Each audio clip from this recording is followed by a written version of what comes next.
Bismillahirrahmanirrahim. Assalamualaikum warahmatullahi wabarakatuh.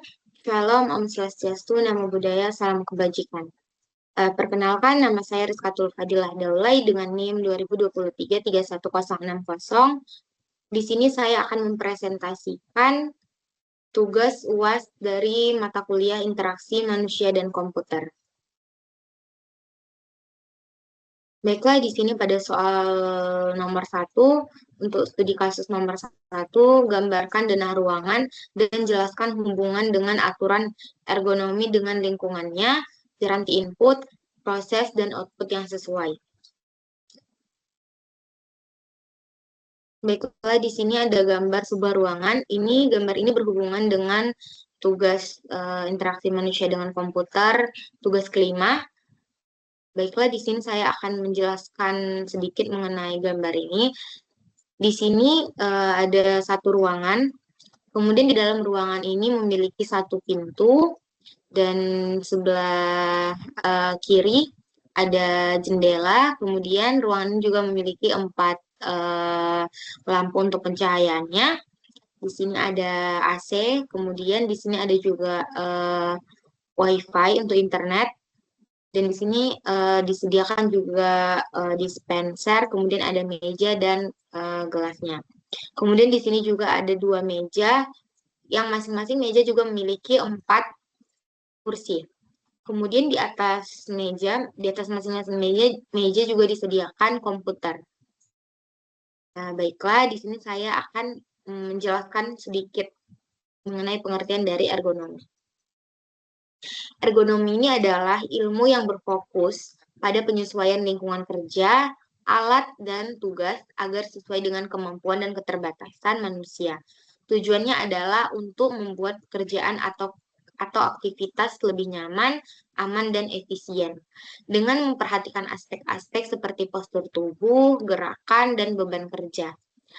Ergonomi berusaha mengurangi resiko cedera dan meningkatkan produktivitas dan kesejahteraan dari individunya. Kemudian di sini hubungan ergonomi dengan lingkungannya itu ada 3, yaitu pencahayaan, ventilasi, dan suhu. Kemudian yang terakhir adalah kebisingan. Di sini saya akan menjelaskan mengenai pencahayaan terlebih dahulu. Pada gambar ini, pencahayaan di ruangan harus optimal untuk kenyamanan, kesehatan, dan produktivitas. Pada ruangan ini juga, lampu dan jendela diatur agar nyaman dan efisien. Lampu ditempatkan untuk menghindari silau dan bayangan, sementara jendela digunakan untuk memaksimalkan cahaya alami tanpa mengganggu pandangan. Posisi ini dapat membantu mengurangi kelelahan mata, meningkatkan produktivitas, dan menciptakan lingkungan kerja yang lebih sehat. Kemudian di sini yang kedua, ventilasi dan suhu. Pada ruangan ini untuk sirkulasi udara menggunakan AC sentral. AC di ruangan diatur untuk ventilasi dan suhu yang optimal. AC harus memberikan udara segar dan menjaga suhu agar tetap nyaman.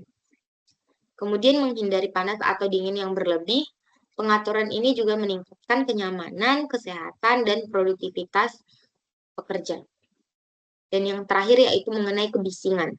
Pada ruangan ini mempengaruhi kebisingan di lingkungan kerja untuk meningkatkan kenyamanan dan konsentrasi dengan mengontrol sumber suara seperti mesin dan AC, serta bisa juga menggunakan peredam suara agar lingkungan kerja menjadi lebih tenang dan produktif.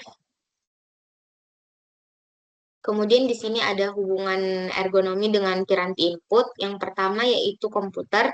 Pada ruangan ini memastikan piranti input komputer seperti keyboard dan mouse dirancang agar nyaman dan mudah digunakan. Posisi dan desain yang baik mengurangi resiko cedera seperti nyeri punggung atau carpal tunnel, serta meningkatkan efisiensi dan kenyamanan pada saat bekerja. Nah, yang kedua yaitu keyboard. Pada ruangan ini memastikan desain keyboard mendukung posisi tangan dan jari yang alami. Ini juga mengurangi ketegangan otot dan resiko cedera, serta membuat mengetik lebih nyaman dan efisien. Kemudian di sini ada hubungan ergonomi dengan piranti proses. Yang pertama yaitu posisi duduk. Pada ruangan ini juga mengatur posisi duduk untuk mendukung postur tubuh yang baik. Kursi yang dirancang dengan benar mengurangi tekanan pada punggung dan leher, serta meningkatkan kenyamanan dan produktivitas saat bekerja. Yang kedua yaitu meja. Pada ruangan ini memastikan meja dirancang pada tinggi yang sesuai agar para pekerja dapat duduk dengan nyaman dan menjaga postur tubuh dengan baik. Ini membantu mengurangi ketegangan pada punggung, leher, dan pergelangan tangan. Kemudian yang terakhir yaitu hubungan ergonomi dengan piranti output. Yang pertama yaitu monitor. Pada gambar ini memastikan monitor ditempatkan pada posisi yang nyaman. Dengan jarak dan sudut pandang yang tepat, ini mengurangi ketegangan mata dan leher, serta meningkatkan kenyamanan dan efisiensi saat bekerja. Yang kedua yaitu ergonomi visual. Pada gambar ini mengatur penggunaan piranti output seperti monitor untuk mengurangi kelelahan mata dan ketegangan. Ini mencakup pengaturan jarak, sudut pandang, dan pencahayaan yang tepat agar tampilan jelas dan nyaman untuk dilihat dalam waktu yang lebih lama.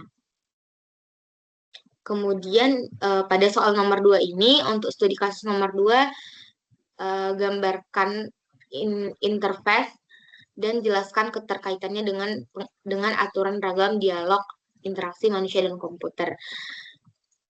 Di sini saya akan memperlihatkan gambarnya. Ini juga adalah tugas dari tugas sebelumnya atau tugas IMK tugas kelima. Di sini saya akan menjelaskan sedikit mengenai pengertian dari interface. Interface ini adalah titik pertemuan antara pengguna dan komputer yang mencakup semua elemen dan memungkinkan pengguna untuk berinteraksi dengan perangkat lunak atau perangkat keras seperti layar, tombol, dan icon. Interface yang baik memudahkan pengguna meningkatkan efisiensi dan mengurangi kesalahan. Di sini ada keterkaitan interface dengan aturan ragam dialog. Yang pertama yaitu konsistensi. Konsistensi dalam interface memastikan bahwa pengguna memahami dan terbiasa dengan cara kerja sistem. Elemen-elemen antarmuka yang konsisten seperti tombol, icon, dan menu. Memudahkan pengguna untuk belajar dan mengingat cara menggunakan aplikasi atau sistem, sehingga meningkatkan efisiensi dan kenyamanan. Kemudian, yang kedua yaitu feedback. Interface harus memberikan umpan balik yang jelas dan langsung kepada pengguna atas tindakan yang mereka lakukan. Ini dapat membantu pengguna memahami apakah tindakan mereka berhasil atau ada yang salah, sehingga mereka dapat menyesuaikan tindakan mereka dengan cepat dan efektif. Yang ketiga yaitu keberlanjutan. Interface yang baik mendukung penggunaan jangka panjang dengan desain yang fleksibel dan mudah diperbarui. Hal ini dapat memastikan bahwa sistem tetap relevan dan berguna seiring waktu, serta dapat berkembang sesuai kebutuhan pengguna dan teknologi yang terus berubah.